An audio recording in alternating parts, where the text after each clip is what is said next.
And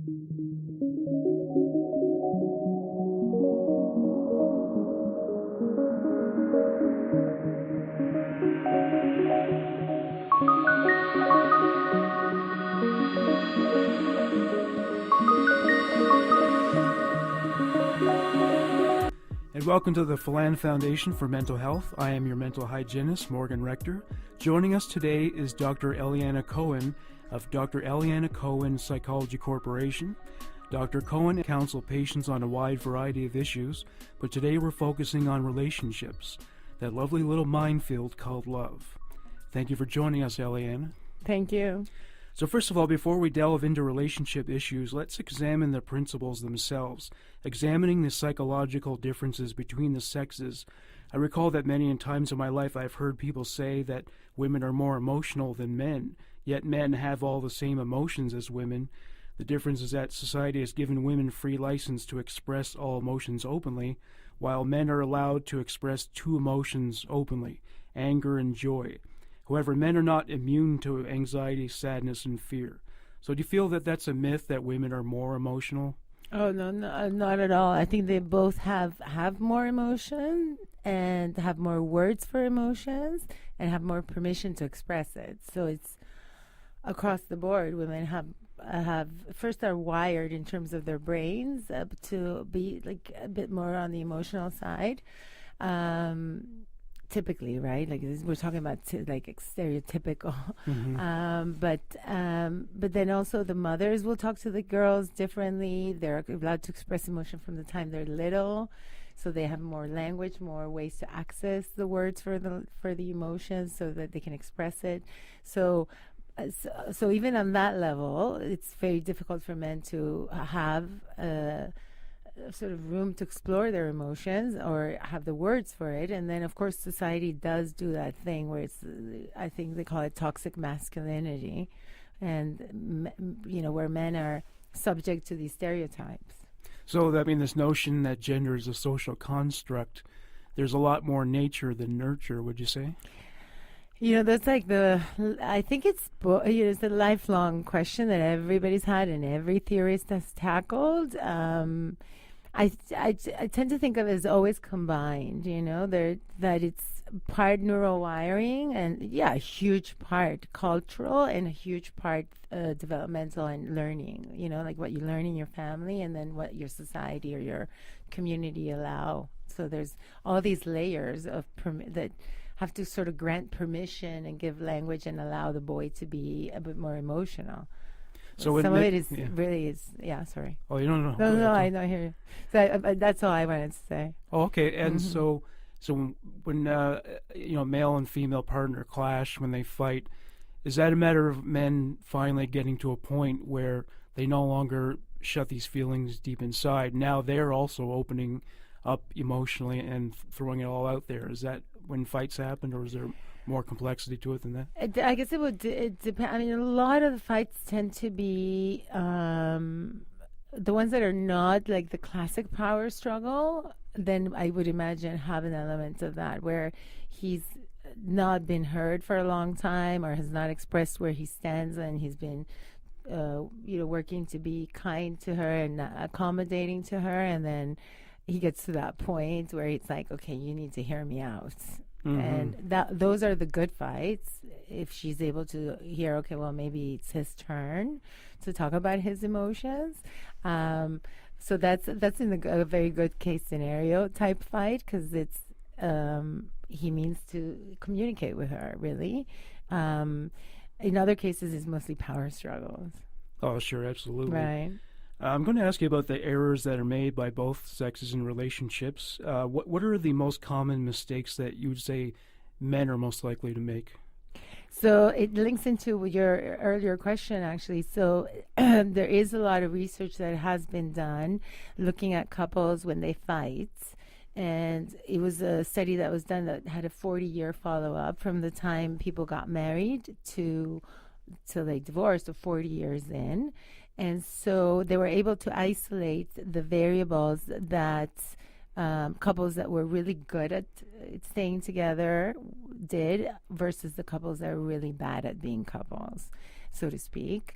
And yeah, there are gender differences. So for men, typically when they're in a conflict discussion, the tendency will be to shut down because when they get really upset, they'll go there, or to get defensive, right? And so that's very gender. It's not that women don't get defensive and that women don't shut down, but there's more of that happening in the male population in conflicts.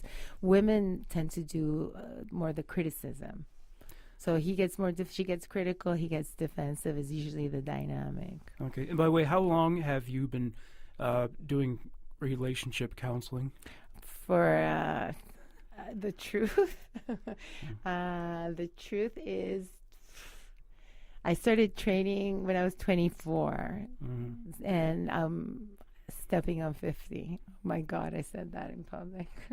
No, without probing into your age. I'm not asking you that at all. I'm not doing the math. Well, so. over a decade, will we go with that? Let's go answer? over a decade. Okay, yeah. that's fine. Okay, so after all your experience, what would you say are the top reasons that bring couples in for couples therapy? So typically there's two types. There's depending on the age, right? So you'll see people coming in the earlier stages of the relationship. The first 5 years of the relationship are typically couples that have a lot of problems discussing conflict. So they're those couples locked in power struggles, or he's getting defensive and she's too critical, and that kind of dynamic. And so those couples you can really benefit from just a lot of coaching because they like each other and they just don't know how to argue well. Right? So that would be one reason, conflict problems, not communicating around conflict. Beyond that, people can come in for infertility, infidelity, disagreements around abuse of substances, emotional distancing, sexual problems, one partner using too many substances. Yeah, it could be almost anything. Yeah. So have you developed an intuitive instinct that tells you with very little input from the couple that you've been speaking with whether they're going to stay together or not? Do you ever just get this feeling like I've heard this before, I've seen this before, they're not going to be together much longer? They're going down. Yeah.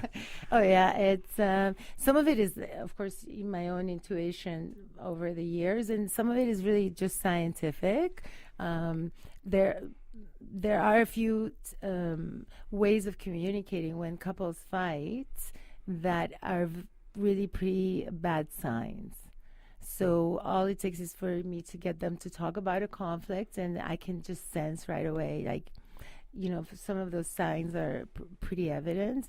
So there's like very specific tones of voice and speaking and ways of speaking to one another that are really problematic and indicative of potential divorce.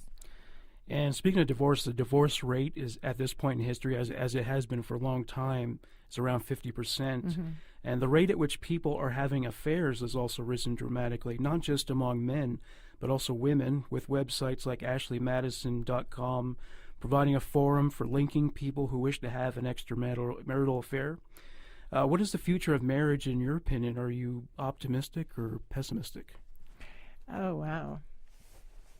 Well, I mean, the future of marriage as it links to infidelity, Ashley Madison, all that, absolutely, there's always been infidelity, but it's like any good thing or bad thing on the internet, it's all powered up now. Yeah. So yes, I do think that something like Ashley Madison ends up, it didn't invent infidelity, but it certainly did not stop it. No. It's just putting gas on it. And in terms of the future of marriage, I mean, there are many reasons now for the fact that we divorce more now. Some are not bad. Some have to do with the fact that women have jobs and can't afford to leave a marriage, and people are not staying just to please their parents. I mean, there is some of that I think a certain irreverence that is in a way positive, because those marriages were marriages that maybe in the past would have stayed together but were really not healthy. Do you think monogamy was almost an invention, like a cultural invention, or do you think because it seemed to be something that most people struggle with. It's not the easiest, at least It's not especially the for men. easiest, no. Yeah. Monogamy is not the easiest, and there's famous podcasters on that. I think, I forget his name, but Dan something. Dan Savage has a podcast specifically on sexuality and the difficulties of monogamy. Monogamy is not easy, but I think ultimately, people still want to have kids, people still want to have families, and it's what it takes. So in some ways marriage is not going to go out of style, or a committed, a stable relationship model is not going to go out of style as long as people want to have families and kids. What do you think about these new polyamorous relationships? Do you think those tend to work, or? I don't have much experience to know whether they do or don't, to tell you the truth. Yeah. And there was a time where I was convinced they didn't, but I mean, I think this generation is changing everything, so they might come up with something. Well, a trend I've noticed is that there's a lot of negotiation, a It's lot a of lot. sit-downs. We have to It's a establish lot. new rules, and I think they're Yeah. harder. They're Yeah. they're way, way harder. So my standard phrase with this, and it's not dismissive of people choosing non-monogamous relationships. It's just from a practical level, I feel like marriage is so hard Yes. that that just further complicates a committed relationship. With non-monogamy is to me impossible to figure out. Yeah, I became intrigued by this phenomenon that has emerged in the last few years. They call it LAT relationships, living apart together.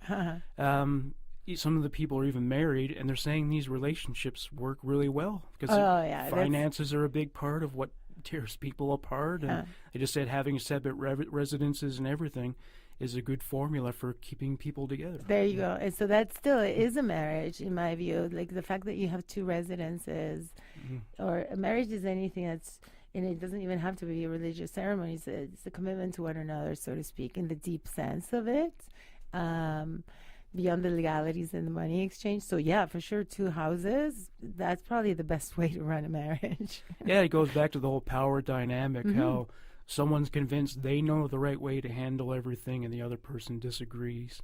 Yeah. And it would leave some room for autonomy and so on. It's just probably a tad expensive. Yeah. Well, how many human relationships don't have a power dynamic, like even just two platonic friends? Isn't there always that a certain degree of submission and domination involved, where like one friend maybe tries to direct where they're going to see a movie or something? Doesn't that exist even in familial relationships? Power dynamics are very common, right? Oh, of course, and every relationship has an element of it. So it's not gender specific, and it's certainly not exclusive to romantic relationships.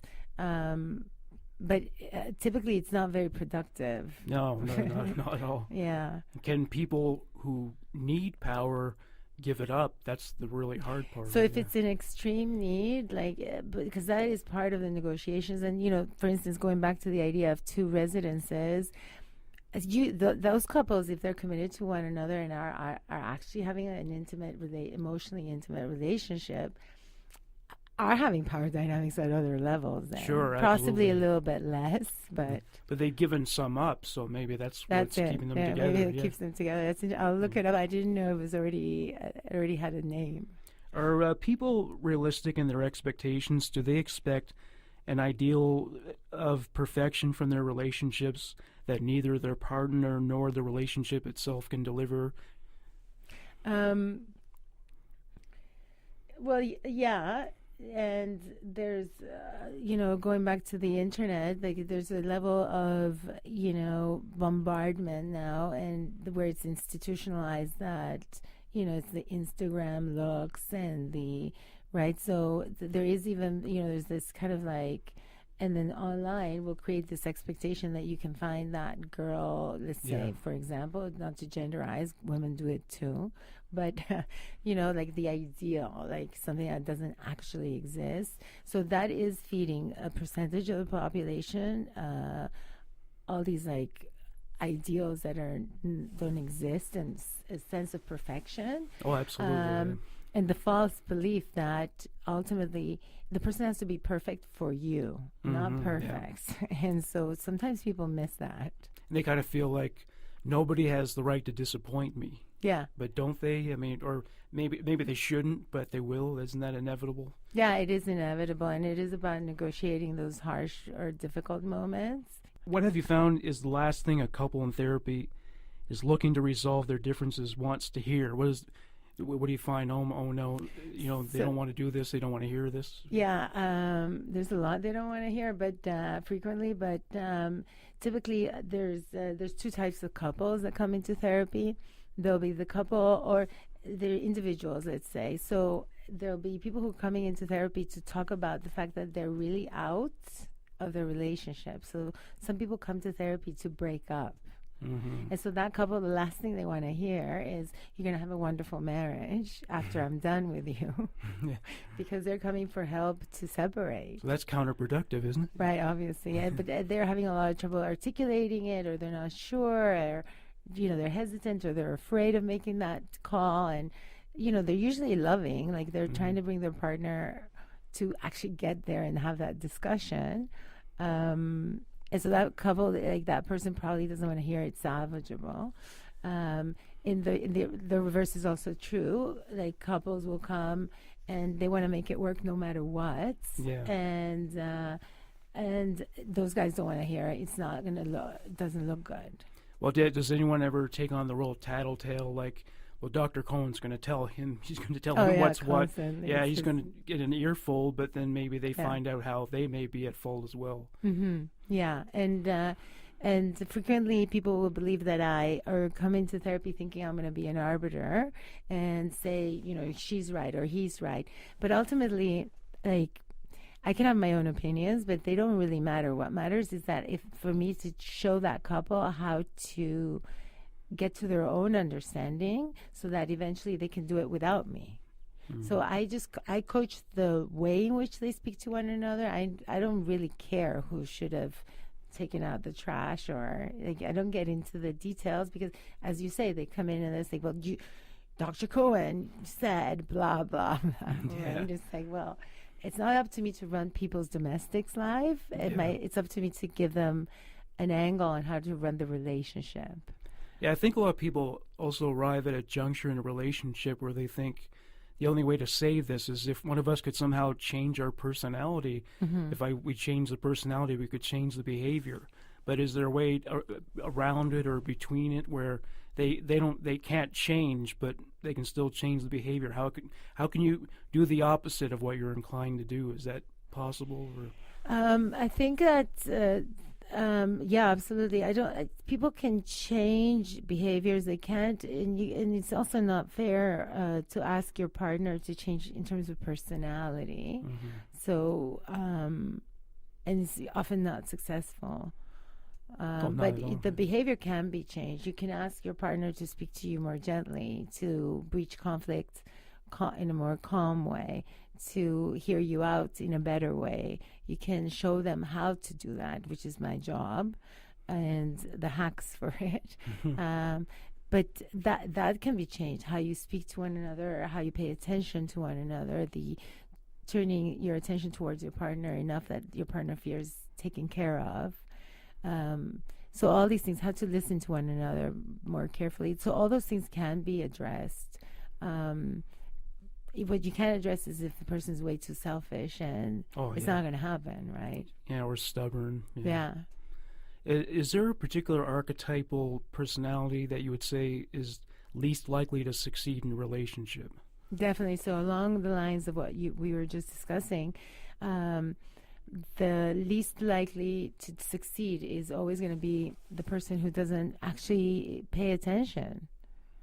So it's a lack of flexibility in their personality. Pay attention and care, right? Sometimes people care and they don't pay attention, and sometimes they pay attention but they don't care.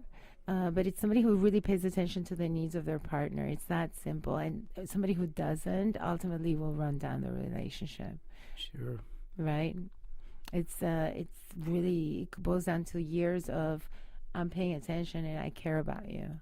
One thing I read about the matchmaking services is that they will charge a man more money if he's like 40 years of age or older and is never married. But on the other hand, if he's married like 4 or 5 times, I guess that's a red flag too. So what do you think is worse, if he's at that age and is not married, or if he's married 3 or 4 times? What would you see as more of a red flag, in your opinion?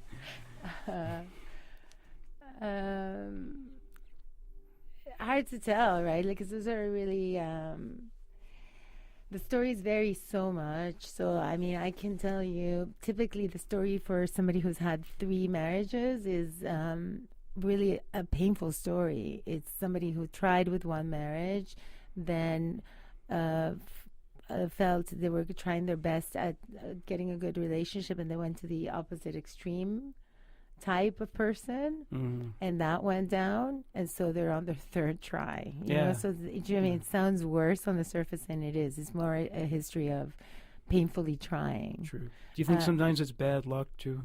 Yeah, there's an element of luck completely, like bad luck and of luck in finding the right partner. You do your best at figuring out all the variables, and then you launch. Have you ever counseled people who suffer from a fear of intimacy, like the hypothetical man I just mentioned who was never married and maybe he's in his 40s now? What have you found as a common denominator in terms of what has led to that fear of intimacy?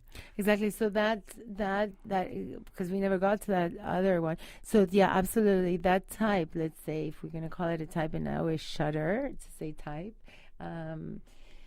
But let's say a man who has not married until 40 for a variety of reasons.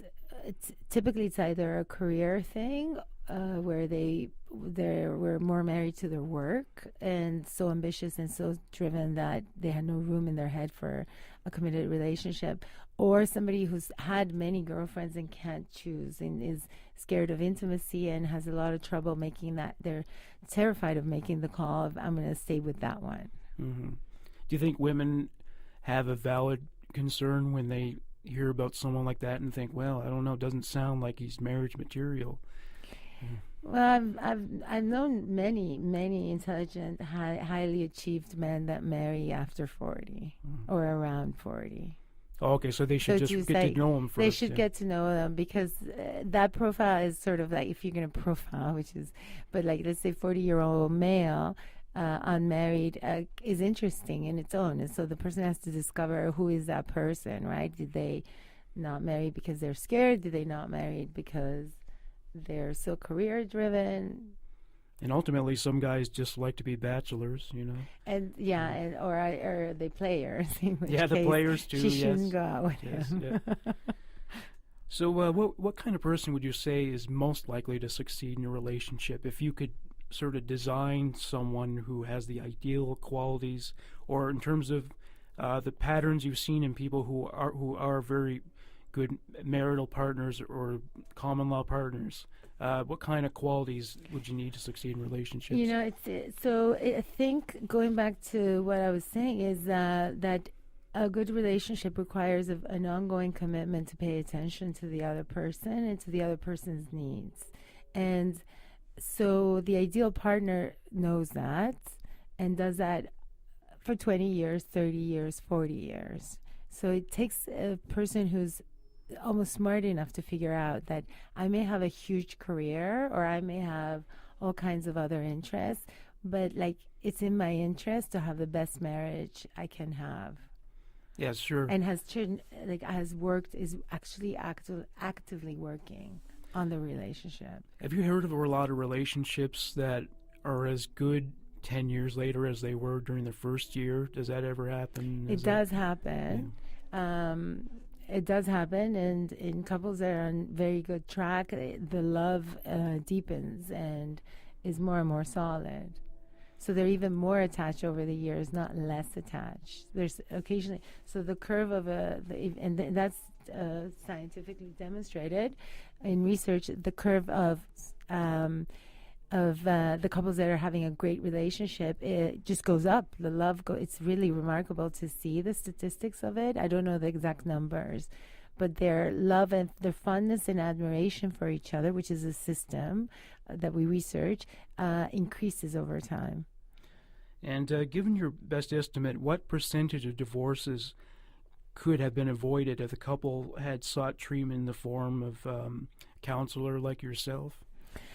So we know that people in coming to couples counseling typically come to therapy 6 years too late, Really? Oh, right? wow. So it's remarkable, right? So the tendency will be to say, "Oh, we're just going through a bad bout," or to shove it under the rug, so to speak, and then let it grow and fester. And by the time they come to therapy, they're 6 years too late. So it's something that should have been caught. So the higher rates of success happen with the couples that come earlier.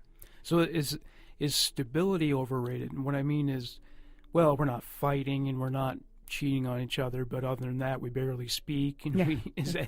Is stability overrated a little bit? Completely.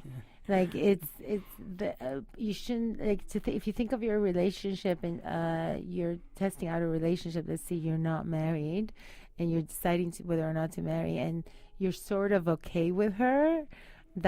Or with him. That's not a good sign. No. Do you think a lot of people settle when it comes to their partner? Like, well, I've been trying to find someone for a long time, and she's kind of a 6 on a scale 1 to 10. Mm-hmm. That 6 is okay.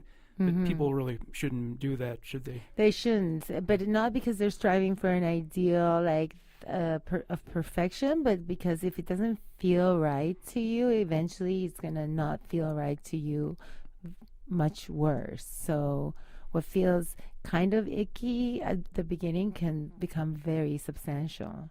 Sure, and I think maybe a lot of people develop bitterness after failed relationships to the point where they think it would be so great to be in a relationship where the other person loves me more than I love them. Do you think that happens sometimes where people are like, I'm going to get revenge on every woman or every man that ever hurt me by taking it out on people in the future?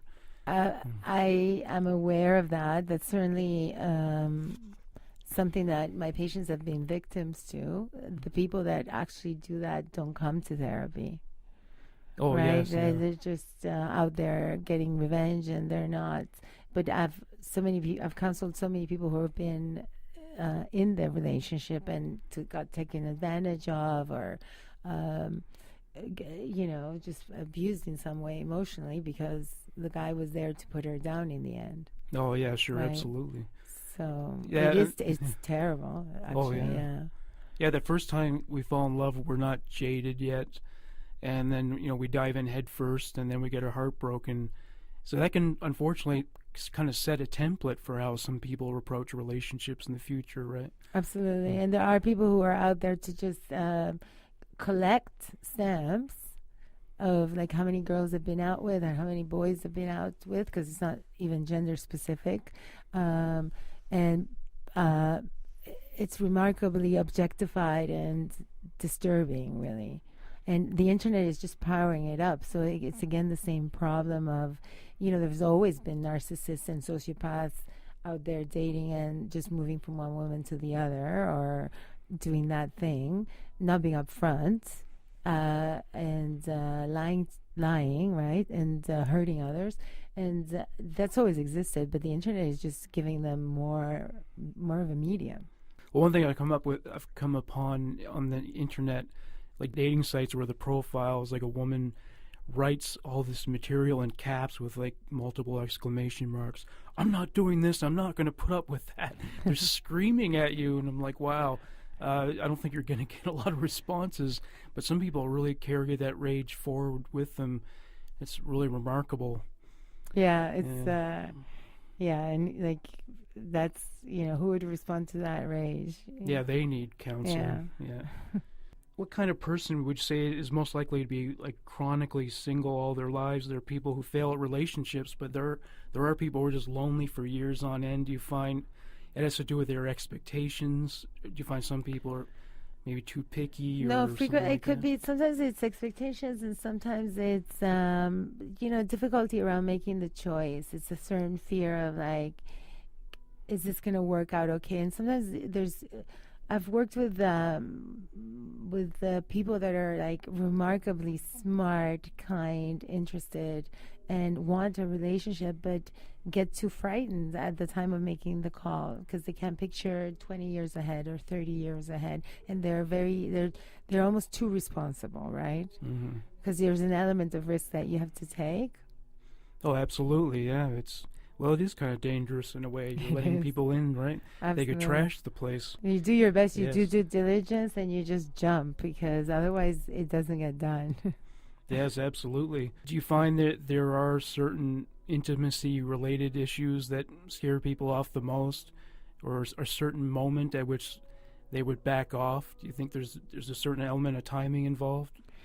There's an element of timing. There's an element of, although to tell you the truth, I think when two people are want to get to know each other and they're not playing games, if one discloses more than the other, it usually falls in the right place, Mm-hmm. right? If they both have the intention of getting together and getting to understand each other. But typically, so there's that. There's also, it's not just timing, but also where there's some incompatibilities that blow up very quickly are when people's emotional tone is very different. So Yeah. let's say she's really volatile for what he can tolerate or what he knows. Yeah. And I've talked before about how past traumas in relationships can carry forward into the future. What about people who lost a spouse, they died or something like that? So it wasn't a matter of breakup. They're still in love with someone, and yet they want to pursue relationships in the future. But they have that monkey on their back. Do you think those relationships have a long shelf life where the new person's competing with the ghost of their former flame? Yeah, I guess I'm a little old school that way. But not in a moralistic or in a normative kind of way. I just think people at the initial stages of romantic love, you can only be in love with one person. Maybe, yeah. Right? So if he's pursuing that new person and not capable of giving her love, yeah, that's not it's not fair. If it's a sense of like honoring his history with his ex, but he still likes his ex, but is not in love with his ex, that's different. And when you keep talking about them, you make the new person feel like a substitute, like they're just Yeah. a surrogate for who came For before. the good one, your plan B. Yeah, so to exactly. speak. Yeah, no, that's not a good feeling. No. Okay, so now we're going to go to a break. We'll be back with a segment we call This Crazy World, How Aberrant Behavior Shapes the Society We Live in. This show has been brought to you by Voices for Ability Radio. Voices for Ability is Canada's first internet-based radio station dedicated to individuals with disabilities, their caregivers, and allies. They are a source both entertaining and informative that focuses on issues faced by individuals with disabilities on a daily basis. All of their talk shows are produced and presented by individuals with disabilities and highlight the people, organizations, and resources that make a difference in the daily lives of individuals with disabilities. Join them for conversations about employment, relationships, advocacy, and accessibility, among other things, at www.v4aradio.com. And we're back. And just as a disclaimer, there's a band playing out in the space once again, just like a couple episodes ago. So if you hear some music in the background, it's not us. So the first thing I wanted to ask you is what you think of pop psychology, how you feel about television psychologists like Dr. Phil and Dr. Drew. Do these psychologists offer solutions that are adequate, considering you really have to go in depth with people in order to sort their problems out? Yeah, and the more I think about it, particularly with Dr. Phil, because it throws you off. He does occasionally talk or has written about really summarizing good psychology and just simplified it. But then there's this other aspect to those shows that, in my view, is creating a sense of what therapy is like that is wrong. So Yeah. it's right. So we don't actually tell people who's right, who's wrong. I mean, I certainly give opinions. You can tell, but this kind of judgmental kind of I'm the master here type of therapy is not what happens. If He it's is good very therapy. aggressive, isn't he? He's completely, yeah. And you're for what I very heard. vulnerable when you're in therapy. Exactly. So therapy is way more on the let's support you and how do we get you out of this mess together. We work together. I'm there to help them sort out their mess with no judgment. Yeah, I don't know if there is a pop psychology show where the person actually has a more of a genteel temperament. I mean, Dr. Drew, I suppose, is a little more like that. He's a little more even-tempered. But yeah, but then again, as I said, they don't have a lot of time. So the person's sitting there for about 44 minutes, and what can you do? How can you Yeah, wrap first it all of all, up? yeah, you can't wrap it all up. And also,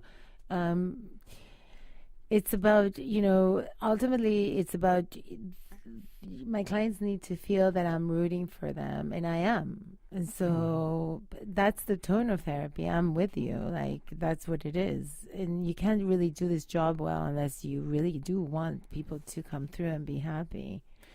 And you don't come up with little slogans that rhyme either, like Dr. Phil does. On a Monday morning, occasionally I'll come up with something silly, okay.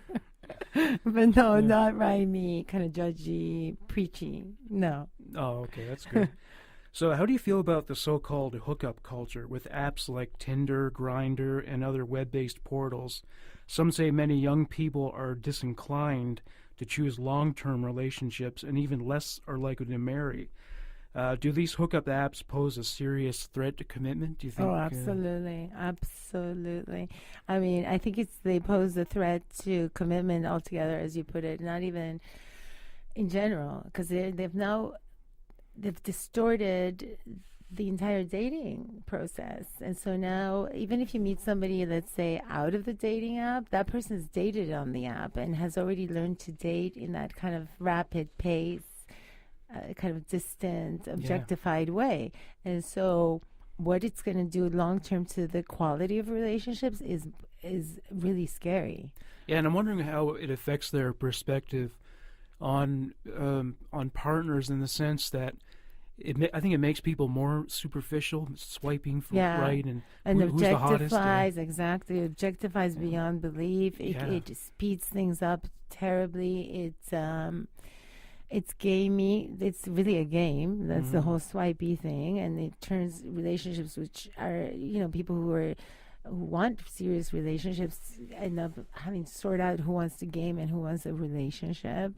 So it has so much noise, and it has a speed that is completely dangerous, right? Because you can meet the love of your life and go home and look at pictures and find another one. Yeah. Have you found in therapy, by the way, that a lot of patients have placed too much consideration on shallow criteria, on looks or prestige or anything like that? I do have a subset of clients who are somehow kind of tortured by social comparison. But they sort of, it'll be people telling you, like, I know this is stupid. I know I don't need to compare myself, but I can't help it. And they're really struggling.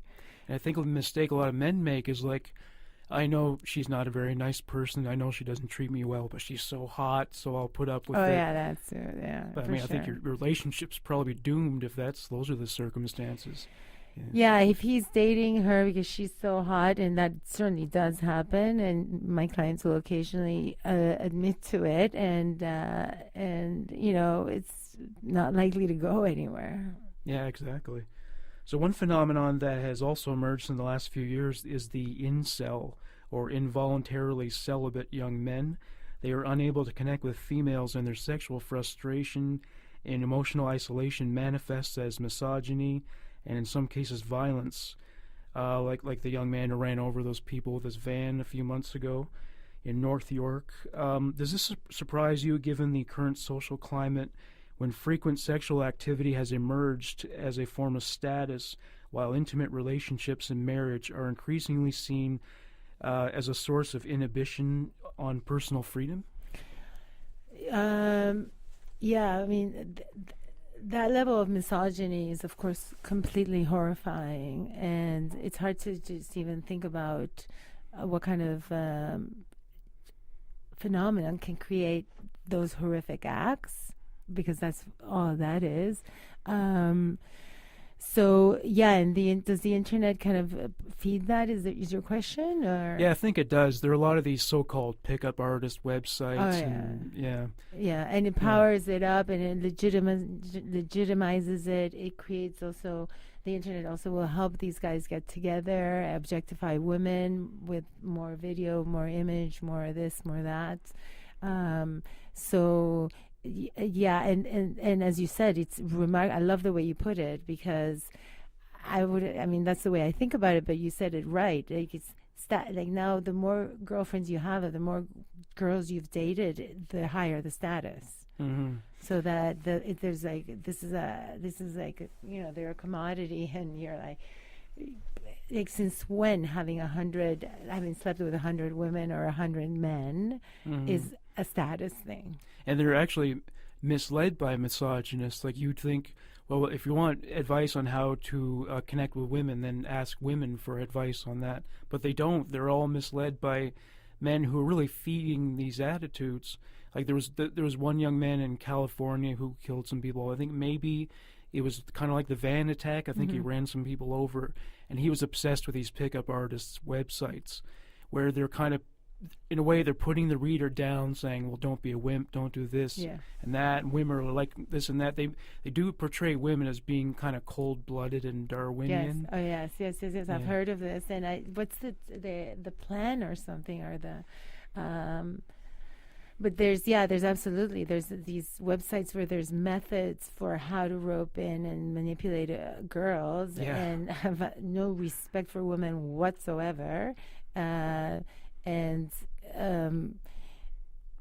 kind of boil down the entire dating process to a dehumanized kind of like transaction of sorts with a recipe. And they also have these recipes. It's absolutely horrifying. Oh yeah, it's a system. It's a formula. It's a thing. It's manipulation. It's never. Why don't you just talk to her? And it's completely paranoid, right? She's there. Everything she does is to manipulate you, which is a projection, of course. Yeah, right. And it's really remarkable. And I guess there is, of course, a subset of the population, and now a growing subset of the population, I fear.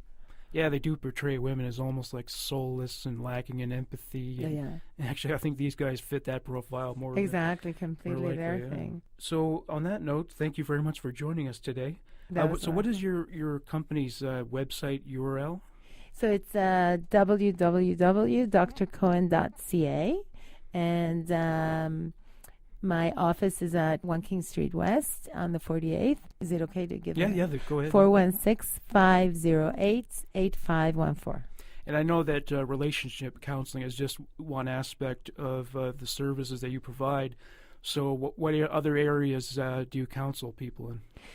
I do work in a variety of clinical areas, and such as depression, anxiety, improving focus, anything that has to do with removing the obstacles that allow people to achieve things, whether it's achieve things at work, achieve a better life, achieve success. So I mix clinical techniques with performance psychology, which is the psychology of achieving things, whether it's a perfect relationship or whatever.